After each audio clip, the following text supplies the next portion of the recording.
EMI full form equated monthly instalment. కానీ అది మన జీవితాన్ని ఈక్వల్గా అతలాకుతలం చేసే ఒక సాధనం అయిపోతుంది. ఎందుకంటే ఒకప్పుడు డబ్బులు దాచుకొని కొనుక్కున్న వస్తువులు, అంటే ఒక టీవీ కొంటే గొప్ప, ఒక ఫ్రిడ్జ్ కొంటే గొప్ప, ఎందుకంటే దాని మీద అప్పు లేదు, ఇది మనది నాది అని ఒక 10-15 ఏళ్ళు వాడగలిగే వస్తువుని మనం ఇవాళ ఈఎంఐ వల్ల చాలా ఫాస్ట్గా కొంటున్నాం. ఎవరో మొన్న అన్నారు ఈఎంఐలో దొరకలే కానీ తాజ్మహల్ కూడా కొనిస్తానని. సో అంటే తాజ్మహల్ నీకు అవసరమా? అలాగే ఉంది చాలా విషయాల్లో. చాలామంది ఇళ్లల్లో వస్తువులు చూస్తూ ఉంటే మనకి ఇవన్నీ అవసరమా, నువ్వు వాడతావా అన్నది ఆలోచిస్తే మాత్రం నిజంగా మన మనసులో ఒక పట్టిక వేసుకోండి.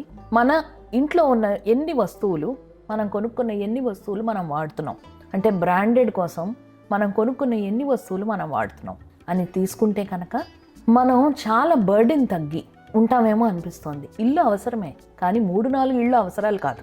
అది ఒక రకమైన భయం.